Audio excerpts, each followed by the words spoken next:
Saya yakin di antara kalian pasti hari ini ada yang lagi down.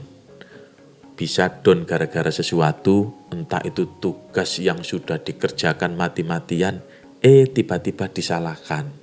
Atau yang lagi PDKT, chatnya di-read doang, tidak dibalas. Bahkan yang paling menyakitkan, dijawab kita cuma temen. Ya, intinya kita semua pernah drop. Pernah kena kritik yang menusuk sampai ke tulang sumsum. Atau kena penolakan yang rasanya itu lebih pahit dari kopi tanpa gula. Ya, teman-teman, malam ini atau siang ini atau kapanpun teman-teman yang lagi nonton video ini, kita akan bahas tentang mengelola kritik dan penolakan tanpa kehilangan semangat. Jadi, siapkan kopinya, teh, atau apapun itu. Karena kita akan ngobrol beneran dari hati ke hati. Anggap saja kita ini lagi nongkrong di kafe ya.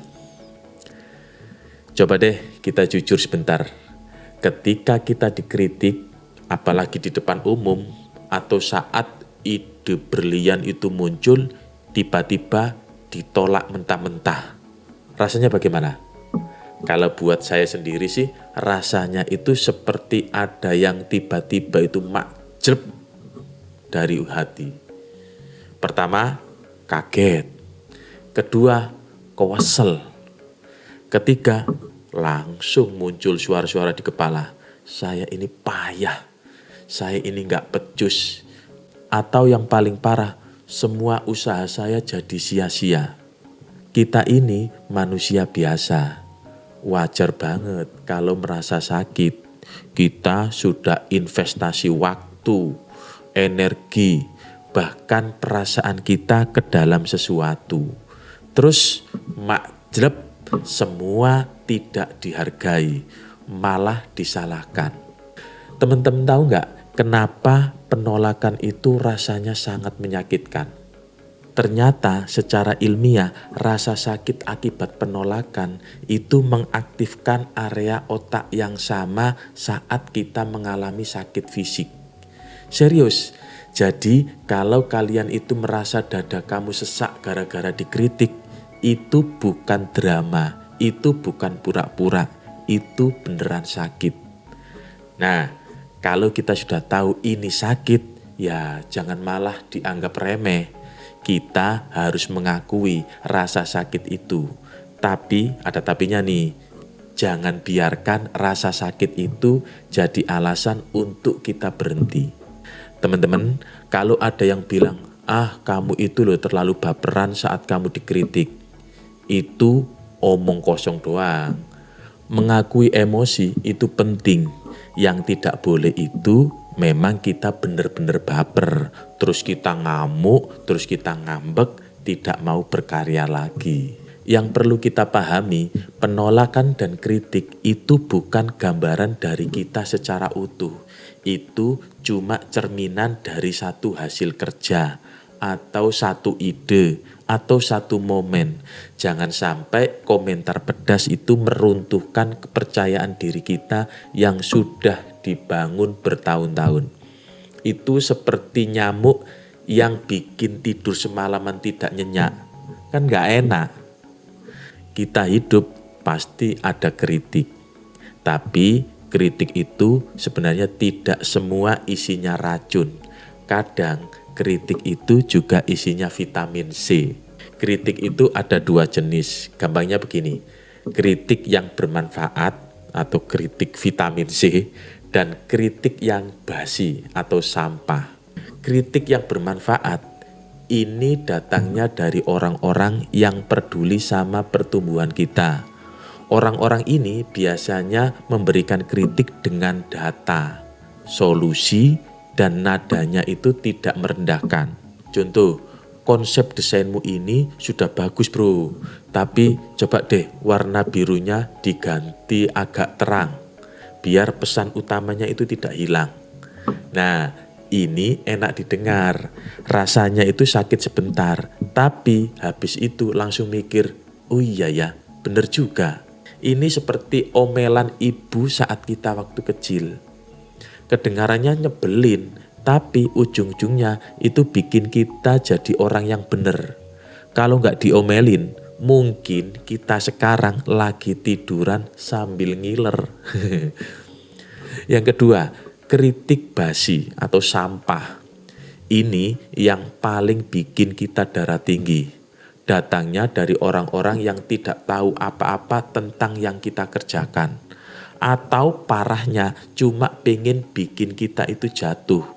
Motivasinya bukan membantu, tapi menjatuhkan. Contoh, kontenmu ini loh isinya nggak jelas.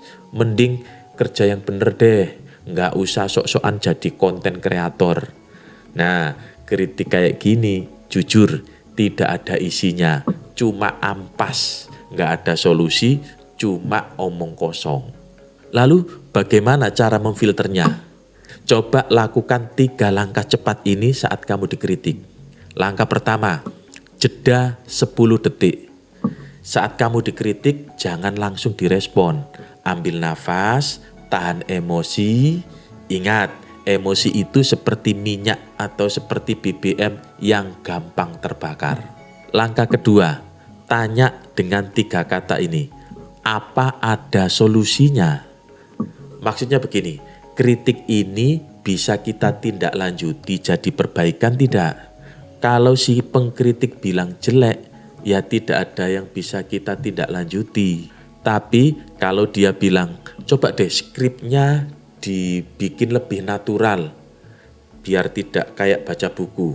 Nah, ini kan ada tindak lanjut atau ada solusinya. Ini bisa kita perbaiki. Langkah ketiga, cek sumbernya.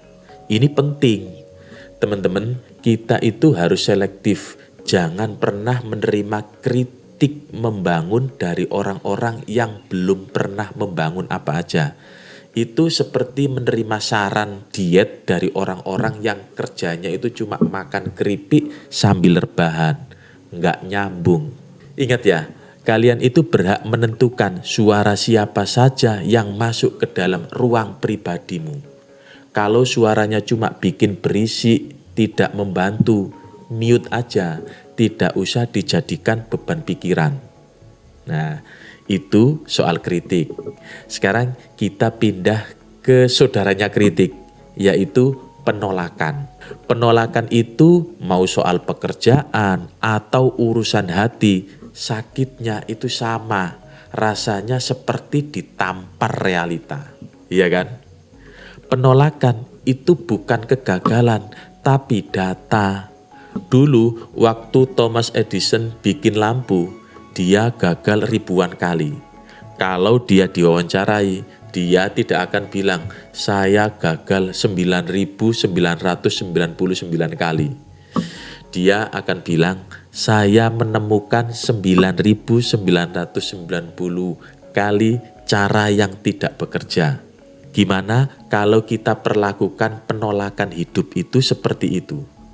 Ditolak lamaran kerja, oke, data menunjukkan bahwa keterampilan saya masih kurang. Penolakan adalah umpan balik termahal yang bisa kalian dapatkan. Karena setelah penolakan, kalian dapat informasi penting tentang apa yang perlu dirubah. Coba deh kita lihat teman-teman yang sukses. Tidak ada satupun dari mereka yang jalannya itu mulus seperti jalan tol. Pasti ada lubang, ada macet, ada ditolak tengah jalan. Kalau kalian itu tidak pernah ditolak, mungkin kalian tidak pernah benar-benar mencoba sesuatu yang besar. Karena hal-hal besar biasanya itu pasti ada aja hambatannya. Pasti ada aja masalah-masalah yang perlu dihadapi. Jadi, mulai sekarang anggap penolakan sebagai latihan otot mental. Semakin sering kamu itu ditolak, semakin kuat otot mentalmu. Begitu kamu sukses, penolakan yang dulu itu menyakitkan akan menjadi cerita yang seru untuk diceritakan ke generasi selanjutnya. Teman-teman, setelah kita berhasil memfilter kritik dan menerima penolakan sebagai data, masalahnya Bagaimana cara kita mengembalikan semangat akibat kritik atau penolakan yang sudah anjlok? Kita kan nggak bisa cuma bilang, ayo semangat. Terus tiba-tiba jreng, semangatnya balik kayak di film-film. Nggak gitu konsepnya. Ada beberapa strategi recovery sederhana yang bisa kita terapkan. Pertama, mode tidur singkat. Kalau sudah capek banget, mental down gara-gara dikritik atau ditolak, izin sebentar buat menghilang. Tidak usah buka laptop, nggak usah mikir tugas, pergi ke taman atau nonton film yang tidak ada hubungannya sama pekerjaan. Atau tidur 3 jam. Otak kita itu butuh reset. Kita sering lupa kalau otak ini bukan robot yang bisa kerja 24 jam tanpa jeda. Yang kedua, panggil tim sorak pribadi. Siapa teman-temanmu yang selalu mendukung kamu tanpa syarat? Yang kalau kamu itu gagal, dia cuma bilang, gak apa-apa bro, kita coba lagi. Saya yakin kamu bisa. Nah, telepon mereka, ajak ngopi, cerita. Jangan takut terlihat lemah di depan orang-orang yang benar-benar sayang sama kamu. Energi positif mereka itu jauh lebih ampuh daripada 100 quote motivasi di Instagram. Ketiga, ingat kembali kenapa kita mulai. Ini penting. Waktu semangat kita turun, kita itu cenderung lupa sama tujuan awal. Ambil selembar kertas, tulis di situ. Kenapa saya mengerjakan ini dari awal? Apakah karena kamu pengen mandiri? Atau apakah karena kamu pengen bantu orang tua? Ingat, motivasi sejati itu datang dari dalam, bukan datang dari tepuk tangan orang lain. Kalau kamu mengerjakan sesuatu cuma biar dipuji, ya begitu kritik datang, langsung ambyar.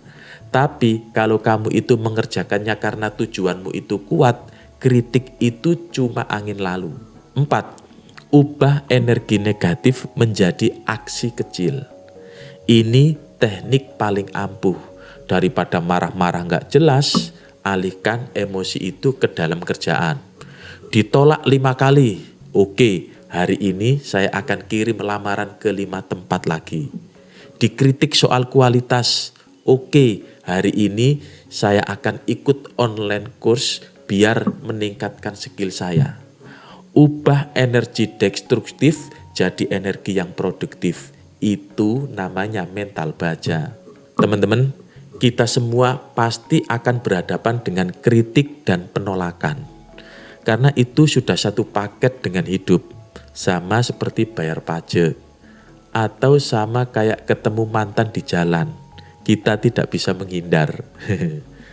Kuncinya cuma satu, dan ini yang perlu kita tanam kuat-kuat di kepala kita.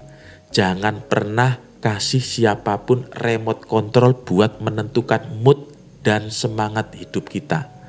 Kalau kamu izinkan satu kritikan jelek merusak satu harimu, artinya kamu sudah memberikan kekuatan yang terlalu besar kepada orang itu.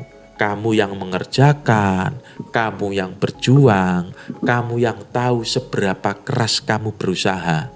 Kalau hari ini kamu lagi merasa sakit gara-gara penolakan, gak apa-apa, nangis saja sebentar, tutup pintu, ambil jeda. Tapi besok begitu matahari terbit, kamu harus bangun. Kamu harus ingat kenapa kamu memulai. Kamu harus menunjukkan kalau kritikan itu salah, bukan dengan marah tapi dengan hasil nyata. Kita ini sudah terlalu keren buat berhenti cuma gara-gara omongan orang yang gak penting. Iya kan?